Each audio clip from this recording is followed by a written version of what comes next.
So hi, my name is William Leet. I'm from David Wood Bacon. Originally, I left school and joined the army. I was having a few problems and I got medically discharged from the army. And I went on to sort of do a day course in baking, which sort of really helped me. I found it really therapeutic, just kneading the dough and sort of turning sort of 4 ingredients into something solid state and something so beautiful and creative. So then I decided that I wanted to make a career out of this. So I went to college and then before going on to sort of university and doing bakery science degree in professional bakery. After leaving university, I decided I'd go and do a 6-week internship in at the Bakeriet i Lom. It's a really famous Norwegian bakery.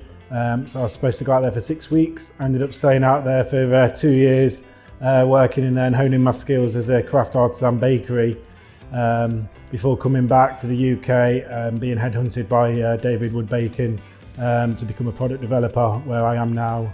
So I'm developing all the new products for all the new supermarkets, coffee shop chains and sandwich manufacturers, as well as working as a technical baker, sort of helping out with sort of problem solving with any day-to-day problems we have across the group, and that's across 10 sites altogether.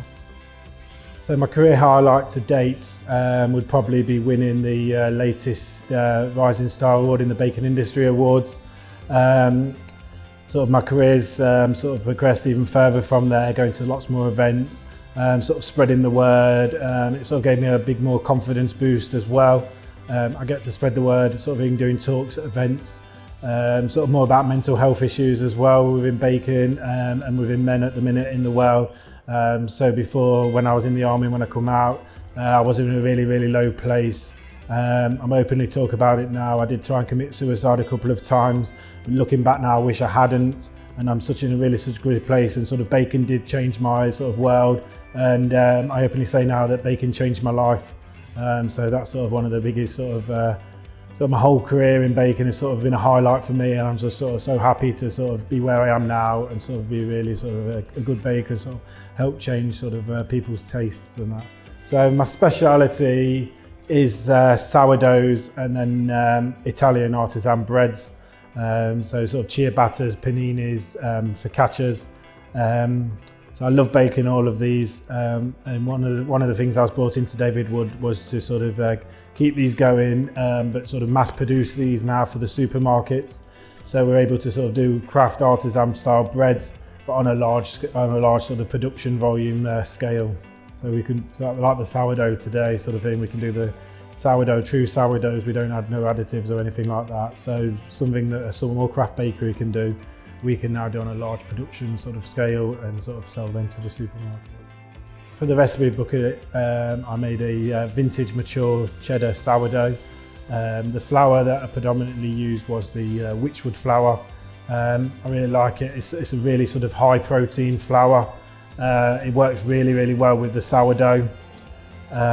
We sort of get really good extensibility. It's really good oven spring in the oven with the flour because of its high protein percent. We also used a little bit of spelt in there as well from Matthews. The cheeses that we used were a vintage Cornish cruncher and a vintage red fox. They work really well with the acetic flavours in the bread, and it goes really well. It creates a really great visual as well from the colours of the cheeses. So my top tip for the Cotswold Baking Club would be stay persistent.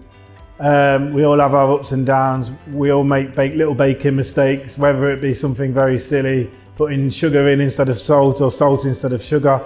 We all have these ups and down days, but stay focused and stay happy. I found if I'm in a really good mood and I'm really happy, that shows in my baking. I get really good results and really good products. And then also never be afraid to ask for help. Being in plant baking, we have very big competitors and things like that. But I've also got sort of really good close friends that I meet at these events that work for these companies, and we always help each other out. We do our best, and within the bacon, if we haven't got an ingredient in, we can borrow it from someone else. And everyone's always really friendly. As long as you ask for the help will be there that you needed. And I think that's sort of the key aspect for all that, sort of ask for help. Gain people's knowledge, gain people's trust, and make as many contacts as you can within the baking industry and the baking world.